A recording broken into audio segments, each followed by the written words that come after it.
17 minutes. That was how long the peace lasted.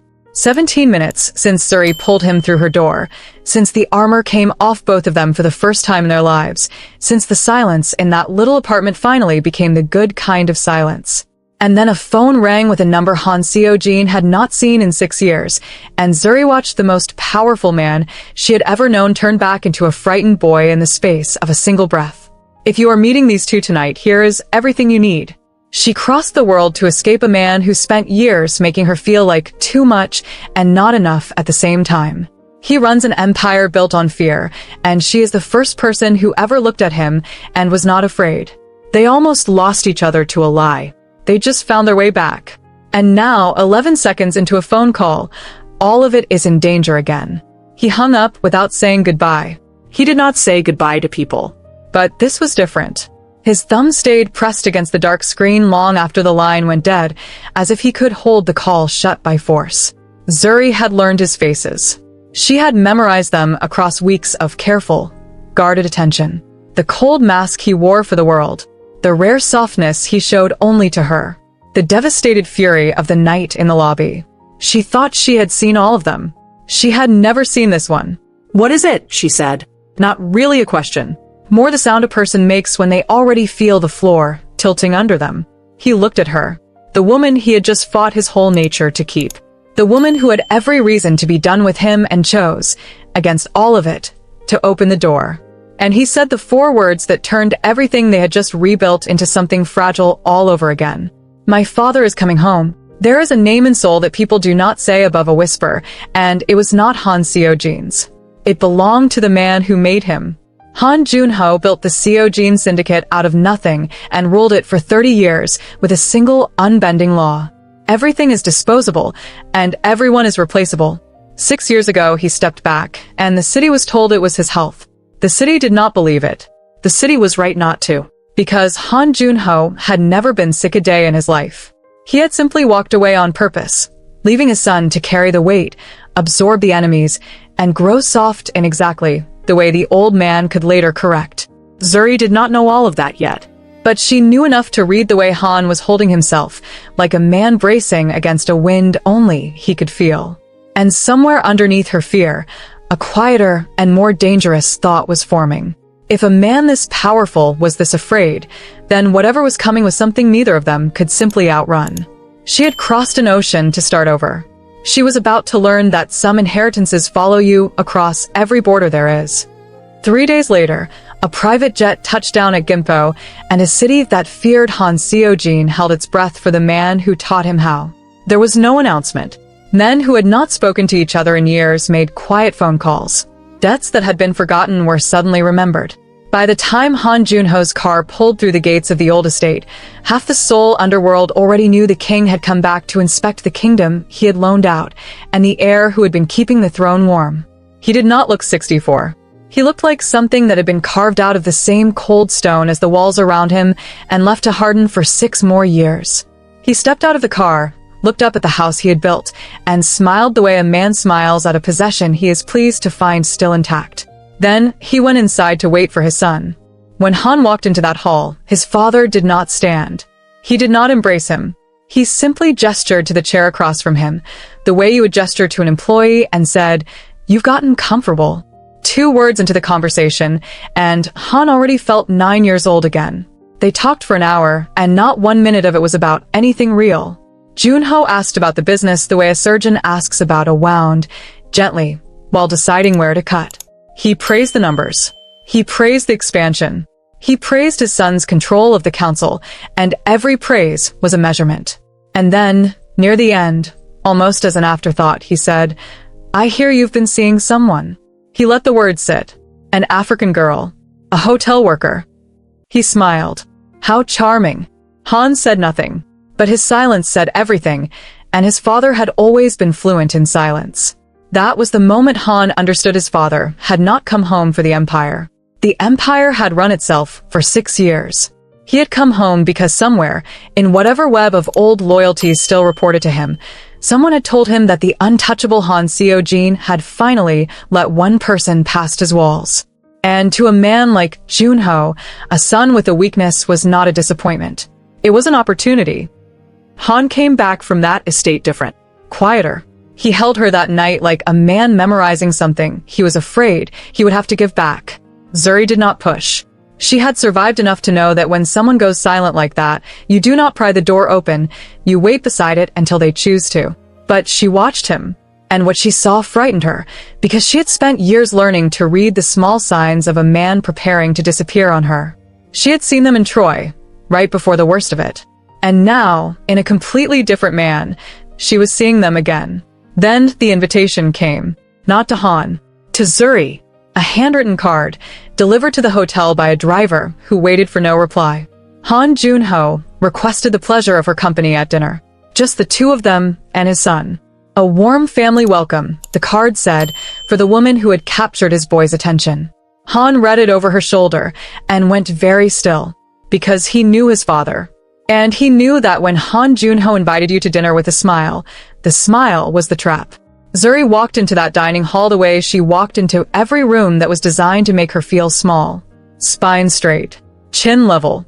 She had spent a lifetime being underestimated by people with money, and she had long ago decided she would never again let a beautiful room tell her what she was worth. Han Junho rose when she entered. He pulled out her chair himself. He poured her wine with his own hand and asked about her work, her family, her city, and he listened to every answer with the warm, focused attention of a man who genuinely cared. It was the most frightening performance she had ever watched, because everything he said was kind, and everything underneath it was a knife. He praised her composure and made it sound like a survival instinct in a woman with something to hide. He admired her ambition and made it sound like a motive. He called her remarkable, and somehow the word landed like an accusation. Han sat across the table, watching his father work, his jaw tight enough to ache. He knew this dance. He had grown up inside it. And he knew that the warmer his father got, the closer the blade was getting to bone. Then Junho set down his glass, and the temperature of the room changed. He looked at Zuri with that same gentle smile and said, "Let me tell you a story about this family. Years ago, there was a woman my son loved very much. His mother." He paused. Not the woman who raised him. His real one. She was beautiful, foreign, warm, completely unsuitable. Across the table, Han went white. "I gave her a choice," Junho continued, never raising his voice. "Leave the country and never contact the boy again, or stay and watch what happens to a family that keeps the wrong kind of people in it." She was on a plane within the week. He smiled at Zuri. "My son was 9. He stood in the doorway and watched her car drive away. And do you know what he learned that night? He learned that love leaves. That it is a thing that gets removed when it becomes inconvenient. He has believed it ever since. It is why he is so very good at this work." Zuri's hands had gone cold in her lap. That was the wound. The whole architecture of the man she loved, built on a single night when he was small enough to believe that the people who leave do so because you were never really enough to keep them. It was why the fabricated evidence had detonated him so easily. It was why he had believed the lie about her in the lobby. The crack had been there since he was 9, and his father had carved it. And now his father was sitting at a candlelit table, calmly explaining that he intended to do the exact same thing all over again. He turned to his son, and the performance ended. "End it," he said, "cleanly. Or I will end it for you, and I promise you it will not be clean. You will give her up the way I made your mother give you up, and you will learn the lesson I have apparently failed to teach you. Sentiment is a door, and every door is a way for your enemies to walk in." He picked his wine back up. "You have a week." Zuri stood up. She did not cry, though everything in her wanted to. She set her napkin on the table with hands that were steadier than they had any right to be, looked Han Junho dead in his cold eyes, and said the only thing worth saying. "You drove away the woman who loved your son, and you think that makes you strong. It made you old and alone in a house full of people who are paid to be near you." She picked up her bag. "I have already survived one man who thought I was a door. I am not afraid of a second." And she walked out, past the men in black suits, past the priceless art, out the towering doors and into the cold, clean night, leaving the most feared man in Seoul sitting alone at a table he had set as a trap, watching the one person who had ever refused to flinch walk away from him. Behind her, Han stood up too. For the first time in 25 years, Han looked down at his father instead of up. You taught me that love leaves, he said quietly. You were wrong. Love didn't leave. You removed it. There's a difference, and I spent my whole life not understanding it. He buttoned his jacket. I am not giving her up. And if you come for her, you will find out that the empire you loaned me, I have been running for 6 years. The men in this city answered me now, not to a ghost who faked an illness and called it strategy. Then he walked out after her and left his father alone in the dark. If you have made it this far with these two, into the room where a man finally stood up to the person who broke him, then do something for them and for this channel. Tap that subscribe button. It is the single thing that tells me a love story this dangerous is reaching the people who feel it in their chest. If Han choosing her over everything just did something to you, subscribe and stay in the room. The hardest part is still ahead of them. He caught her under the lamp at the gates. Neither of them spoke for a moment. The mist curled around their feet, and the great cold house watched them from behind. He's going to come for us, Han said. It was not an apology. It was a promise of what was true. Zuri looked at him, this man who had just set fire to 25 years of fear for her, and she made a decision of her own. Then we don't hide, she said. I spent years making myself smaller, so a man couldn't find a reason to hurt me.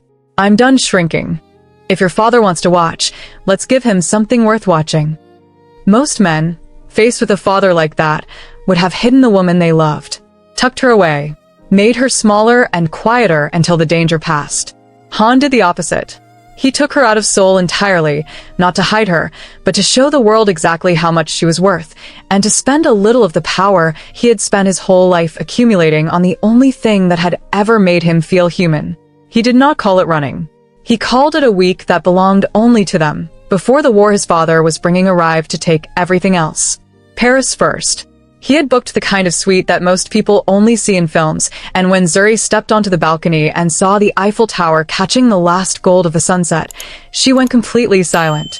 Not the silence of someone playing it cool.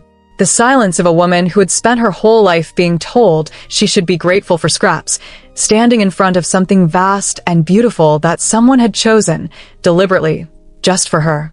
She felt his hand find the small of her back, not pulling, just resting there, telling her, without a word, that she was allowed to want this. He kissed her on that balcony with the whole lit city below them, and it was nothing like the desperate reunion in her hallway. This was slow, certain. The kiss of two people who had stopped bracing for the moment it would all be taken away. When they finally pulled apart, she pressed her forehead to his and laughed, soft and disbelieving, and he felt his own heart hammering at 104 beats a minute, a number he found absurd in a man who had stared down armed enemies without his pulse moving at all. A woman in a cream dress had done what a loaded gun never could. Then Santorini, white and blue and burning gold at the edge of the sea.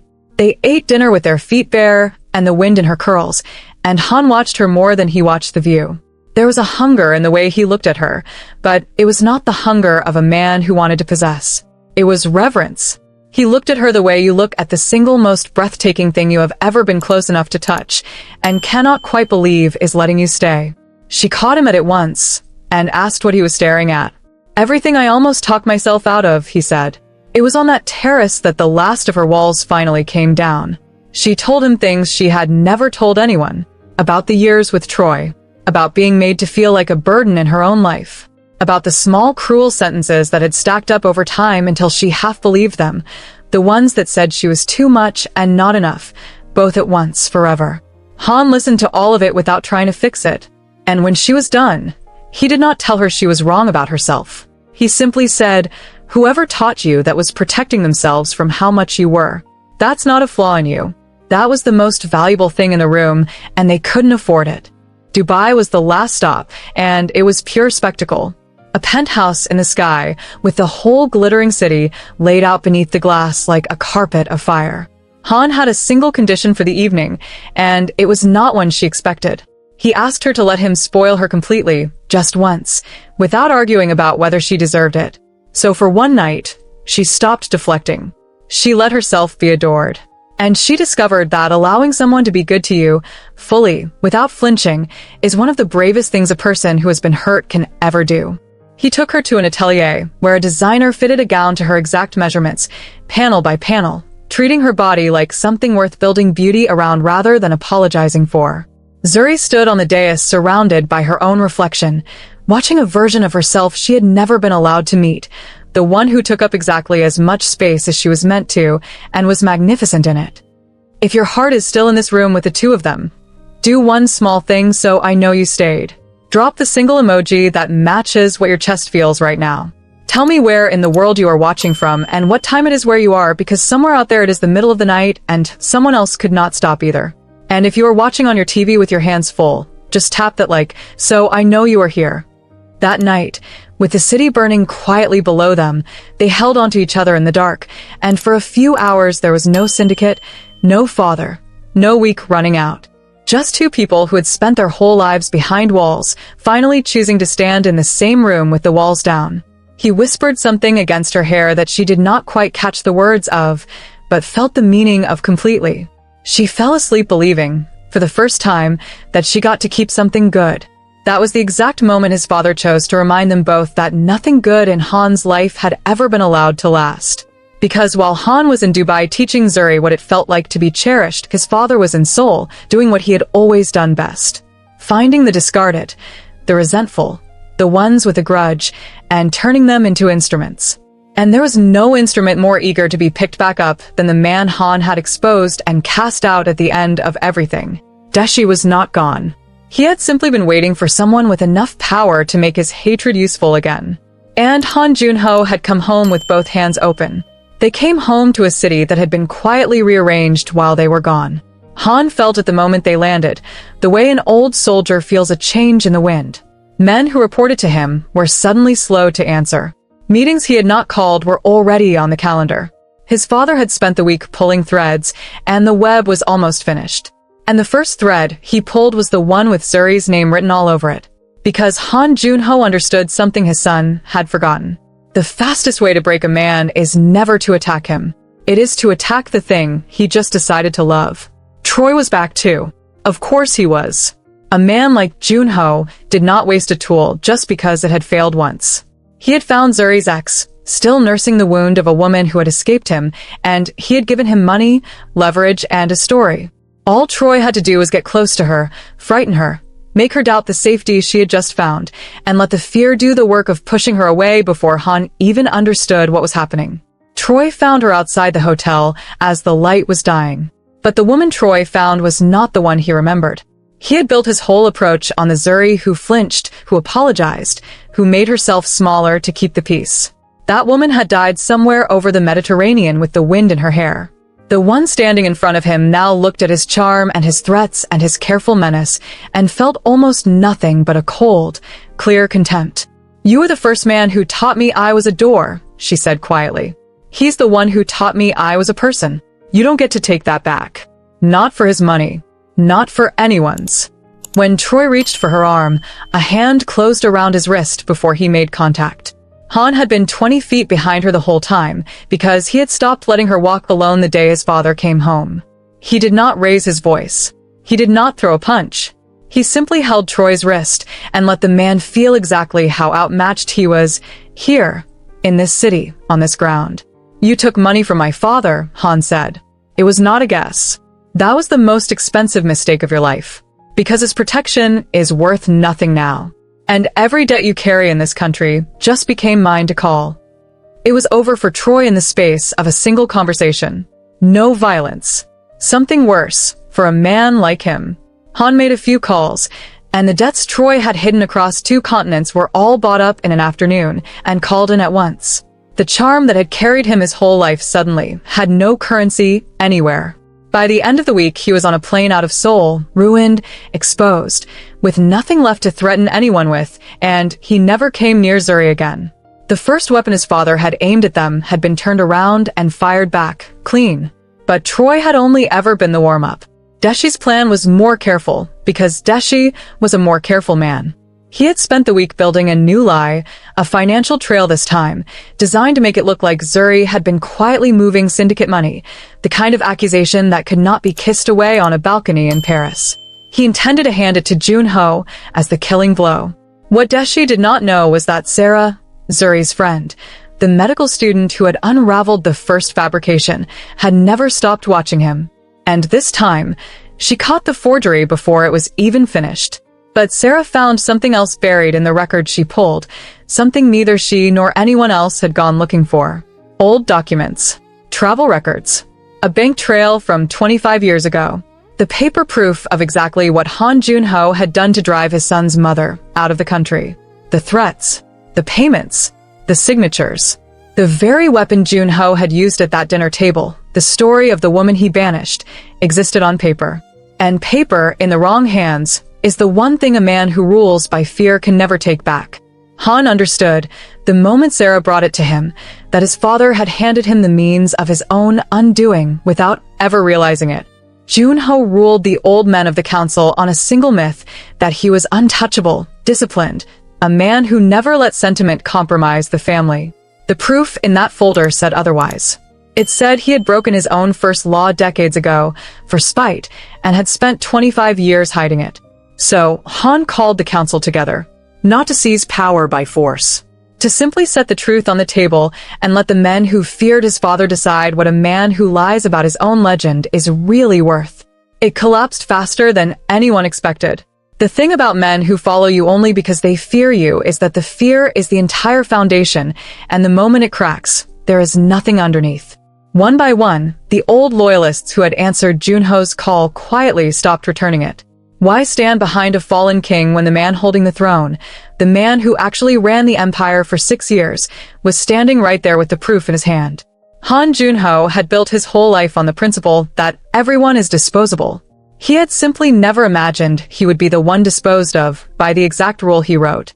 Deshi was the last to fall, and he fell hardest because he had gambled everything on his father figure returning to power and had nothing left when that power evaporated. His forgery was exposed before the council as a second offense. His name, the one thing a man in his world trades on, was finished in a single afternoon. He had spent years waiting for his moment, and the moment had been a trapdoor the whole time. Han looked at the man who had nearly destroyed the one good thing in his life, twice, and felt the old fury rise. The temptation to make him suffer was right there, easy and warm and satisfying. And then he let it go, not out of weakness. Out of a slow understanding that the cruelty he wanted was the exact inheritance he was trying to escape. He had watched his father destroy people his whole life and call it strength. He turned and walked away from Deshi, leaving him to the ruin he had built for himself, ruined but breathing, finished but not broken by Han's own hand. That was the first time Han chose, deliberately, not to be the man who raised him. It would not be the last that night, because the hardest mercy was still waiting for him, in a dark house at the edge of the city, where his father was running out of everything for the very first time. Han found his father exactly where he expected to, in the great hall, in the chair he treated like a throne, alone in a house that had emptied out around him in the space of 48 hours. The men were gone. The phone had stopped ringing. The empire he had walked back into Seoul to reclaim had quietly decided it preferred the son. For the first time in his life, Han looked at his father and did not see a monster, or a king, or the architect of his every wound. He saw an old man in a cold room, ruined by the exact philosophy he had spent a lifetime preaching. "You came to finish it," Junho said. His voice had lost none of its edge, even now. "Do it properly then. It is the one thing I taught you that you seem to have learned." He almost smiled. "Sentiment is a door. You have me in a room with no allies and every reason. A man like me would not hesitate. So prove you are my son." And there it was. The last trap. The final attempt to make Han become him, even in his ruin. Destroy the cornered old man and inherit the cruelty along with the empire. Han crouched down so they were level, and he said, "No." One word. The most expensive word he had ever spoken, because it cost him the clean satisfaction of revenge, the pride of finally winning on his father's terms, the simple animal relief of making the man who broke him hurt the way he had hurt. "You don't get to decide who I become by handing me a knife," Han said quietly. "You will keep your life. You will lose everything you built, the name, the men, the empire, all of it, and you will live inside that ruin as long as you last. Not because I am weak, because I am finally done being your reflection. You taught me that love leaves. So let me teach you the thing you never understood. It doesn't. People stay. You just made yourself impossible to stay for. Then Han stood up and walked out, and he did not look back. He left his father exactly as his father had left so many others. Alive. Intact. And completely alone with the consequences of who he had chosen to be. It was not vengeance. It was something Junho had never once received and never once given, and it landed harder than any blow. Mercy, from the one person who had every right to withhold it. The accountability remained. The old man would spend whatever years he had left in the cold ruin of everything he built. But the cycle, the one that had run through this family for 2 generations, stopped that night in that hall. Han broke it by choosing not to win the way his father would have. Mrs. Kong came to him the next day. The woman who had raised him on cold evaluation, who had pressed her own ultimatum against Suri, who had served his father's order for 25 years. Her power had always been borrowed from Junho, and now that he had fallen, she had nothing left to leverage and, it turned out, something left to confess. She handed Han an envelope. Inside was an address. "Your mother never stopped writing to you," she said, her voice unsteady for the first time he could remember. He had the letters intercepted. "I kept them. I told myself it was mercy. It was cowardice." She looked at him. She is still alive. And she has been waiting 25 years to be wrong about love leaving.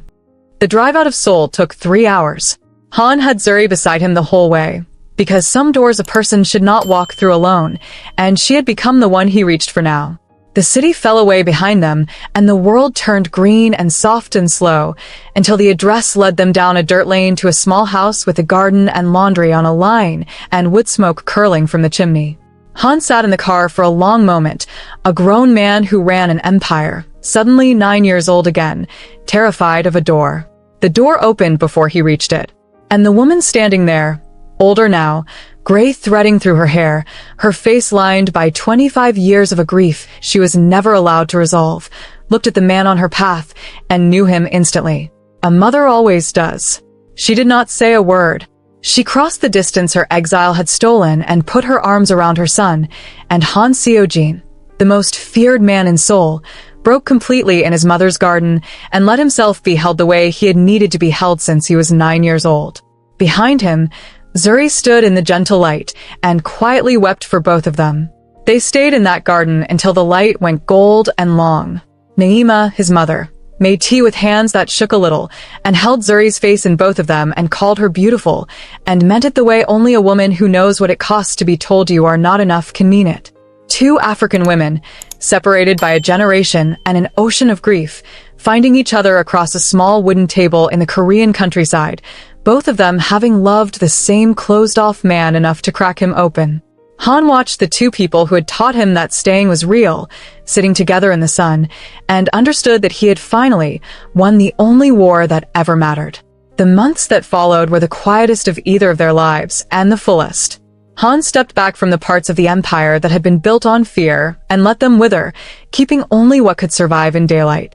Zuri kept her work, because she had built it herself and it was hers, but she came home now to a place that was warm and shared and entirely without walls. They built something out of the wreckage of 2 dynasties of cold men, and it looked nothing like power. It looked like 2 mugs left out on a counter. It looked like staying. And in time, the family that 2 cold men had tried so hard to prevent simply arrived anyway, in its own quiet season. There is a soft photograph, somewhere in that warm house, of Zuri with a newborn swaddled and sleeping against her chest, Han's hand resting over both of them, and Naima in the background with tears on her face, and the lightest hands in the world. The wound that started in a doorway 25 years ago, with a boy who learned that love leaves, ended in a doorway too, with that same man standing in the light, holding a child he would never, ever let believe such a thing. The cycle did not just break. It reversed. There is one last image worth holding on to. On the night the empire emptied out, when every man who had ever feared Han Junho walked away from him, there was one who did not leave the way the others did. Kim Dong-gyu had stood at the old man's shoulder for 40 years, the most loyal shadow a king ever had, and when the end came he did not run, and he did not beg. He simply walked out through the gates with a single locked case that had always been the father's and was never written down in any ledger anyone could find, and he disappeared down a dark road into a country full of quiet places. An old servant carrying the last of his master's secrets into the night, where they belonged. The end of an era, walking itself politely out the door. Nobody followed him. There was no reason to. The war was over, and the good people had won. She reached for his hand the way she had that first night in the hallway. Carefully. The way a person holds something they once thought they had lost. Except this time there was no fear underneath it, no phone about to ring, no shadow at the edge of the warmth. Just two people who had survived enough to know exactly what they were holding, and exactly how rare it was, and exactly why they would never let it go. If this story moved something in you, do not keep it to yourself. Comment the one emotion you are left holding, just the single word, because I read every one of them. Some people need to watch a story like this to remember what they are worth. Subscribe and stay close.